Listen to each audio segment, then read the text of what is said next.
தமிழ் மொழியில் வெளியாகி மாபெரும் வெற்றி பெற்ற டூட் திரைப்படத்தில் குறளரசி என்ற கதாபாத்திரத்தில் நடித்திருக்கும் இவரின் உண்மையான பெயர் மமிதா பைஜு. இவர் 2001ஆம் ஆண்டு ஜூன் மாதம் 22ஆம் தேதி கேரள மாநிலம் கோட்டயம் மாவட்டத்தில் கிடங்கூர் என்ற கிராமத்தில் பிறந்தார். தனது பள்ளி படிப்பை கட்டச்சிரா மேரிமவுண்ட் பொதுப்பள்ளியிலும் கிடங்கூர் NSS மேல்நிலைப் பள்ளியிலும் படித்திருக்கிறார். அதனைத் தொடர்ந்து கொச்சியில் உள்ள சேக்ரட் ஹார்ட் கல்லூரியில் 3ஆம் ஆண்டு படித்துக் கொண்டிருக்கும் போது அட்டெண்டன்ஸ் பற்றாக்குறை காரணமாக தனது கல்லூரி படிப்பை பாதியிலேயே நிறுத்தினார்.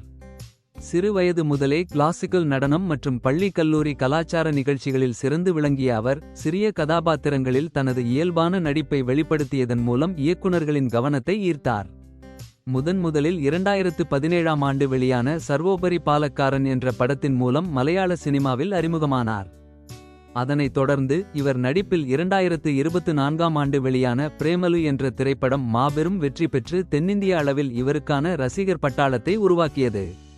மேலும் இவர் நடித்த ஆபரேஷன் ஜாவா, பிரணய விலாசம், கோகோ, சூப்பர் சரண்யா மற்றும் ராமச்சந்திர போஸ் அண்ட் கோ போன்ற படங்கள் மிகப்பெரிய அளவில் வெற்றியடைந்தன. முதலில் 2024ஆம் ஆண்டு வெளியான ரெபல் என்ற திரைப்படம் மூலம் தமிழ் திரைத்துறையில் அறிமுகமானார். 2021ஆம் ஆண்டு வெளியான கோகோ என்ற மலையாள திரைப்படத்தில் நடித்ததற்காக கேரளா ஃபில்ம் கிரிட்டிக்ஸ் விருதை பெற்றுள்ளார். தற்போது தமிழில் ஜனநாயகன், காரா, விஸ்வநாத் அண்ட் சன்ஸ், இரண்டு வானம் போன்ற திரைப்படங்களில் நடித்து வருகிறார். மலையாளம் மற்றும் தமிழ் படங்களில் நடிப்பதோடு மட்டுமல்லாமல் விளம்பரங்கள் மற்றும் பிராண்ட் ஒப்பந்தங்களிலிருந்தும் வருகின்ற இவரின் சொத்து மதிப்பு சுமார் 20 முதல் 30 கோடி என மதிப்பிடப்படுகிறது.